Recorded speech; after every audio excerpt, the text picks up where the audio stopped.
की तस्वीरें सामने आई हैं, जिस बात का जिक्र दुष्यंत लगातार कर रहे हैं कि ग्वालियर एयरफोर्स से जो टीम है वो रवाना हो चुकी है मौके पर। और ये भी जानकारी फिलहाल प्राप्त हुई है कि क्रैश से पहले ही, यानी कि विमान जब हवा में था तभी उसने आंख पकड़ ली थी।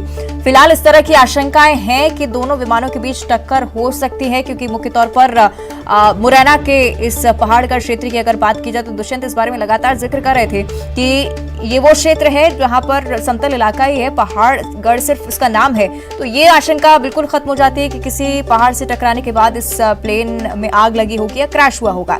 लेकिन यही बात जिसका हम लगातार जिक्र करें कि ऑफिशियल्स की तरफ से जब तक जानकारी नहीं आती है तब तक कुछ भी स्पष्ट तौर पर कहना बहुत मुश्किल हो जाता है।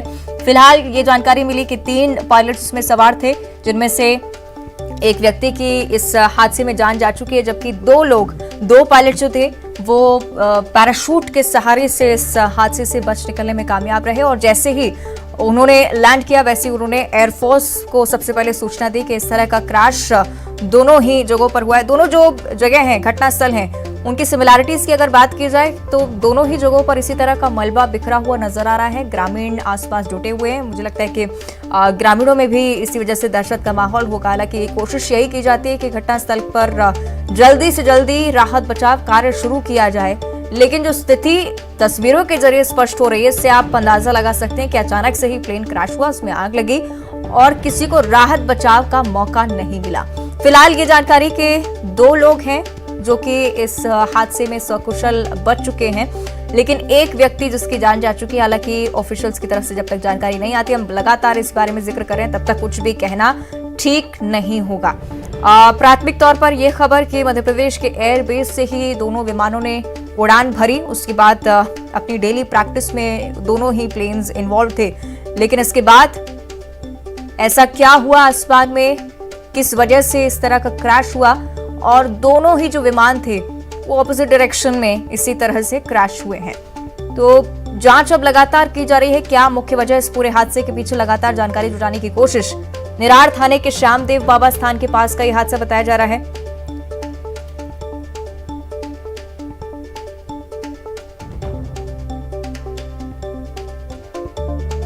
तो प्लेन क्रैश में एक व्यक्ति के शहीद होने की भी जानकारी सामने आई है। और जिस तरह से हम आपको जानकारी दे रहे हैं कि एयरफोर्स की टीम भी लगातार नजरें बनाए हुए है, ग्वालियर से रवाना हो चुकी है। दुष्यंत से हम इस बारे में जानकारी ले लेते हैं। दुष्यंत, क्या टीम यहां पर पहुंची है? क्या कोई जानकारी अभी तक, कितने बजे तक, कितने समय में टीम यहां पर पहुंचेगी? दुष्यंत, मेरी आवाज पहुंच रही है आप तक? चलिए, कोशिश करेंगे हम संपर्क करें दुष्यंत से, लेकिन तस्वीरें इस मलबे की भी आपको दिखा रहे हैं। एक पायलट शहीद हो चुका है इस हादसे में, अभी तक ये जानकारी, लेकिन 2 पायलट्स जो कि सकुशल पैराशूट के जरिए इस हादसे से बच चुके हैं, उनसे भी कांटेक्ट लगातार किया जा रहा है ऑफिशियल्स की तरफ से। ये भी उनसे पूछा जा रहा है कि क्या हुआ, क्योंकि सबसे सटीक जानकारी वो पायलट से आपको दे सकते हैं जो इस हादसे में इन्वॉल्व रहे हों, जो इस हादसे का शिकार हुए हों। तस्वीरें हम लगातार दिखा रहे हैं और तस्वीर के जरिए इतना भी आंकलन लगाया जा सकता है। बेहद ही दर्दनाक हादसा, क्योंकि अचानक से इसमें आग लगी। जिस तरह से दुष्यंत भी लगातार इसका जिक्र कर रहे थे कि आसमान में ही आग लगी और उसके बाद क्रैश होकर दोनों विमान, एक मुरैना के पहाड़गढ़ क्षेत्र में देखा गया और दूसरी तरफ राजस्थान के भरतपुर में ये प्लेन क्रैश हुआ है। स्थानीय प्रशासन को भी इस बारे में सूचना दी जा चुकी है। प्रशासन की टीम भी मौके पर तैनात, क्योंकि बेहद ही गंभीर हादसा और लगातार अब ये जानकारी जुटाई जा रही है कि क्या मुख्य वजह इस हादसे के पीछे रही। हालांकि 3 पायलट इन दोनों ही विमानों में सवार थे, अभी तक ये जानकारी है। दोनों ही पायलट्स की हालत कैसी है इस पर भी नजर, क्योंकि बहुत जरूरी हो जाता है कि इस हादसे में जितने भी लोग मौजूद हों, उनके स्वास्थ्य को लेकर, उनकी स्थिति को लेकर जानकारियां सामने आती रहे।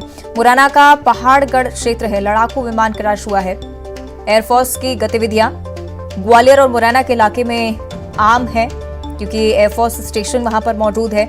इस तरह की गतिविधियां वहां पर रोजाना ही चलती हैं। लेकिन इस दौरान ये गंभीर हादसा, जिसके पीछे वजह क्या रही, ये एक बड़ा सवाल है जो कि जांच के बाद ही स्पष्ट हो पाएगा। एक पायलट शहीद हो चुका है, जिसके बारे में आपको जानकारी दे रहे हैं। एयरफोर्स ग्वालियर बेस, जहां से दोनों विमानों ने उड़ान भरी और उसके बाद इस गंभीर हादसे की चपेट में आए। निरार थाने के श्यामदेव बाबा स्थान ये बताया जा रहा है, जहां पर ग्रामीणों की भी मौजूदगी, प्रशासन की टीमें भी लगातार मौजूद हैं। कोशिश यही कि पहले मलबे को हटाकर देखा जाए क्या स्थिति रही, इस बारे में भी जानकारी जुटाई जाए। ये बड़ी जानकारी ये भी कि ग्वालियर एयरफोर्स की टीम ग्वालियर के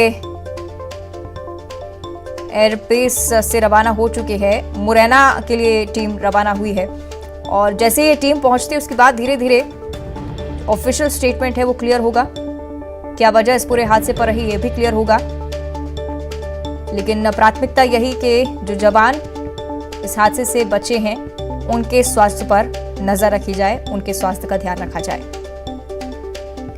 तो घटनास्थल पर ग्रामीणों की भीड़ जुट चुकी है। 2 तस्वीरें आपको हम लगातार दिखा रहे हैं। प्रशासन के अफसर भी मौके पर मौजूद हैं। हालांकि ग्रामीणों ने जब इसे देखा होगा, मुझे लगता है सबसे पहले प्राथमिक तौर पर जानकारी ग्रामीणों की तरफ से ही सामने आई होगी और उसके बाद जब ठीक इसी तरह का हादसा राजस्थान के जयपुर में हुआ तो यह आशंका कि दोनों ही प्लेन्स के बीच शायद टक्कर हुई हो। हालांकि जो असल वजह है वो ऑफिशियल्स की तरफ से ही साफ होगी। सहयोगी रंजना हमारे साथ भोपाल से लाइव जुड़ रहे हैं, उनका हम रुख कर लेते हैं। रंजना, बड़ा दर्दनाक हादसा जिसके बारे में ये जानकारी सामने आ रही है, क्या कुछ अपडेट आपके पास? जी अवंतिका, बिल्कुल फिलहाल यही अपडेट है कि जो विमान हैं दोनों ने ही ग्वालियर एयरफोर्स से एयरबेस से उड़ान भरी थी और बाद में ये जो हादसा है वो हुआ है। और जो रेगुलर अभ्यास के लिए ये जो प्लेन है, इन्होंने एयरफोर्स के जो प्लेन है इन्होंने उड़ान भरी थी, लेकिन फिलहाल हादसे का क्या कारण है यह भी स्पष्ट नहीं हो पाया। लेकिन फिलहाल जो एयरफोर्स के तमाम अधिकारी हैं वो रवाना हुए हैं हादसे वाली जगह पर और इसके बाद ही जो कारण है हादसे को लेकर वो पूरी तरह से स्पष्ट हो पाएगा। लेकिन फिलहाल यही अपडेट है कि जो 3 पायलट हैं वो फिलहाल सुरक्षित हैं, लेकिन एक पायलट की जो हालत है वो गंभीर बताई जा रही है। और आगे का जो अपडेट है अधिकारियों के वहां पर पहुंचने के बाद, घटनास्थल पर पहुंचने के बाद ही जो सारी जानकारियां हैं वो पूरी तरह से स्पष्ट हो पाएंगी। लेकिन फिलहाल यहाँ पर सवाल यही है अवंतिका कि ये पहला हादसा नहीं है जब एक साथ 2 विमान क्रैश होते हुए नजर आए हैं यहाँ पर, बल्कि इससे पहले भी मध्य प्रदेश में भिंड में भी एक इसी तरह से हादसा हुआ था और बीते साल में भी प्लेन क्रैश को लेकर एयरफोर्स के जो प्लेन है वो यहाँ पर क्रैश हुए थे और इसके पीछे की जो वजह है वो भी कई बार निकलकर सामने आई थी। लेकिन फिलहाल ये जो हादसा हुआ है जहाँ पर 2 प्लेन क्रैश हुए हैं जिसमें सुखोई और मिराज है, इनके क्रैश होने की वजह क्या है ये फिलहाल अभी स्पष्ट नहीं हो पाया। लेकिन अधिकारी जब वहाँ पर पहुंचेंगे और इसके बाद ही जो कारण है उनका खुलासा हो सकेगा। अवंतिका, बिल्कुल, क्योंकि यही वो क्षेत्र है जहाँ पर एयरफोर्स की गतिविधियां ज्यादा होती हैं। ग्वालियर से ही उड़ान भरी दोनों विमानों ने और इस बारे में भी अब आशंका जताई जा रही है रंजना के दोनों ही विमानों के बीच हो सकता है कि क्रैश हुआ हो या दोनों आपस में टकराए हों, क्योंकि आसपास की ही घटना है। जयपुर में एक दूसरा प्लेन भी देखा गया है, वहां पर भी ग्रामीणों ने फौरन सूचना दी है प्रशासन की टीम को। रंजना। जी अवंतिका, बिल्कुल, क्योंकि जो ग्वालियर है वो एयरफोर्स का एयरबेस है और वहाँ पर इस तरीके के जो अभ्यास की प्रक्रिया है वो लगातार चलती रहती है। पायलट की जो ट्रेनिंग है और खास करके जो फाइटर प्लेन है उनको लेकर भी जो अभ्यास की जो प्रक्रिया है वो लगातार चलती रहती है। लेकिन फिलहाल ये जो हादसे हैं बीते सालों में अगर देखा जाए तो लगातार बढ़ रहे हैं, लेकिन इसके पीछे की क्या वजह है इसको लेकर भी लगातार जो अवलोकन है, जो जाँच है वो करनी भी चाहिए, ताकि जिस तरीके से हमारे जो यंग पायलट हैं इस तरीके के प्लेन क्रैश के हादसों के शिकार हो रहे हैं, इसको लेकर भी लगातार जो कुछ वजह है वो निकलकर सामने आई और इन हादसों को होने से रोका जा सके इसको लेकर भी जो बात है, बातचीत की जो प्रक्रिया है वो भी होनी चाहिए। लेकिन फिलहाल यही है कि जो 2 एयरफोर्स के प्लेन हैं वो क्रैश हुए हैं। फिलहाल यही है कि अभ्यास प्रक्रिया के दौरान शायद टकराए होंगे और इसके बाद ये हादसा हुआ है। लेकिन अभी फिलहाल ये सिर्फ बातें ही हैं, पूरी तरह से हादसे की जो वजह क्या है वो स्पष्ट नहीं है और हादसा क्यों हुआ, प्लेन क्रैश क्यों हुए, इसकी जो वजह है वो बाद में ही स्पष्ट हो पाएगी। लेकिन फिलहाल यही बताया जा रहा है कि दोनों ही जो प्लेन हैं जिन्होंने ग्वालियर एयरवेज से ही उड़ान भरी थी और उसके कुछ देर बाद ही ये जो दोनों ही प्लेन हैं वो हादसे का शिकार हुए। लेकिन फिलहाल हादसा क्यों हुआ, इसके पीछे की क्या वजह थी और बीते सालों में इस तरीके के हादसे क्यों बढ़ रहे हैं, इसको लेकर भी अब जांच होनी चाहिए और ये भी एक जांच का विषय है अवंतिका यहाँ पर। बिल्कुल। और दूसरी तरफ जो जानकारी रंजना मिल रही है कि एयरफोर्स की जो टीम है ग्वालियर से रवाना हो चुकी है, जल्द ही मुरैना पहुंचेगी और इसके बाद ऑफिशियली कुछ कहा जा सकेगा। बड़ी बात यह भी कि क्या प्रशासनिक हलचल वहां पर नजर आती हुई, क्या मंत्रालय में इस बारे में जानकारी भेजी गई है, कोई कुछ प्रयास कर रहा है वहां पर पहुंचने का? जी अवंतिका, बिल्कुल ये एयरफोर्स से जुड़ा हुआ मामला है और फिलहाल इसमें जो भी एक्शन होगा वो एयरफोर्स की तरफ से ही लिया जाएगा, एयरफोर्स के अधिकारियों की तरफ से ही लिया जाएगा। और एयरफोर्स के जो अधिकारी हैं, जो टीमें हैं, वो भी ग्वालियर से मुरैना की पहाड़गढ़ के लिए रवाना हो चुकी हैं और वहां पर जाने के बाद ही इस पूरे हादसे को लेकर वहां पर निरीक्षण किया जाएगा और हादसे की वजह क्या रही है और क्या कुछ हुआ जिस बीच ये हादसा हुआ है, इसी को लेकर जब टीमें वहां पर पहुंचेंगी इसके बाद ही जो स्पष्ट कारण है, जो वजह है, वो क्लियर हो सकेंगी कि आखिर क्यों हुआ है। लेकिन फिलहाल अभी आधिकारिक अगर भोपाल से अगर बात कर ली जाए तो फिलहाल यहाँ पर कोई इनपुट प्रशासनिक अधिकारियों की तरफ से नहीं आया है कि लगातार बनी रहेगा। इस बीच एक बड़ा अपडेट सामने आ रहा है, दर्शकों तक ये जानकारी